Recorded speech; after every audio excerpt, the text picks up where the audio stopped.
আহমেদের দ্বিতীয় স্ত্রীর পুরনো প্রেম নিয়ে যখন নানা আলোচনা সমালোচনা, ঠিক তখনই সংবাদ মাধ্যম বাংলাদেশ প্রতিদিনের সঙ্গে এ ব্যাপারে খোলামেলা কথা বলেন রোজা আহমেদের সাবেক প্রেমিক। তিনি জানান 2016 সাল থেকে প্রেমের সম্পর্কে ছিলেন তারা। রোজা আহমেদের সাবেক প্রেমিক বলেন, কিছু ঘটে কিছু রটে। 9 বছরের সম্পর্ক ছিল, 2016 সাল থেকে সম্পর্ক ছিল আমাদের। গতকাল শনিবার পর্যন্ত বিষয়টি জানতাম না আমি। 3 মাস হয় ব্রেকআপ হয়েছে আমাদের, অথচ বিভিন্ন মাধ্যমে দেখছি তারা বলছে 1 বছর ধরে তাদের সম্পর্ক এগোচ্ছে। আমি জানি না আসলে এটা সত্য কতটুকু, মিথ্যা কতটুকু, কিন্তু আমাদের ব্রেকআপ হয়েছে 3-3.5 মাস হবে। এই ব্রেকআপের কারণও তাহসানি ছিল, যেটা সত্য সেটা আমি ঢাকতেও পারবো না মিথ্যা দিয়ে। নিজেকে সাবেক প্রেমিক দাবি করা যুবক সম্পর্কে গভীরতা নিয়ে বললেন, এটা তো বলা বাহুল্য। 9 বছরের একটা সম্পর্ক, এটা তো বলা যায় না।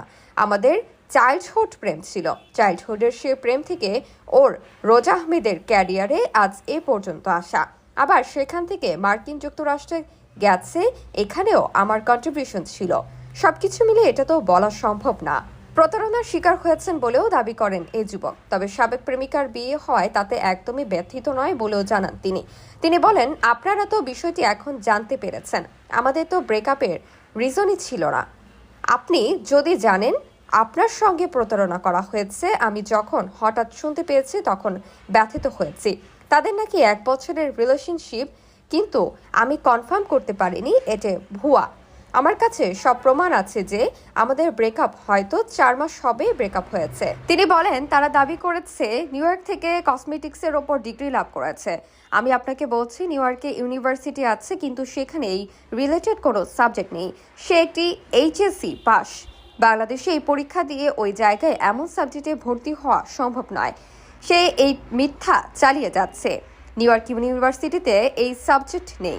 সাবেক প্রেমিক দাবি করা এই যুবক বলেন, রোজা আহমেদ বিদেশে যাওয়ার সময় আমার কাছ থেকে 15 লাখ টাকার মতো নিয়েছেন।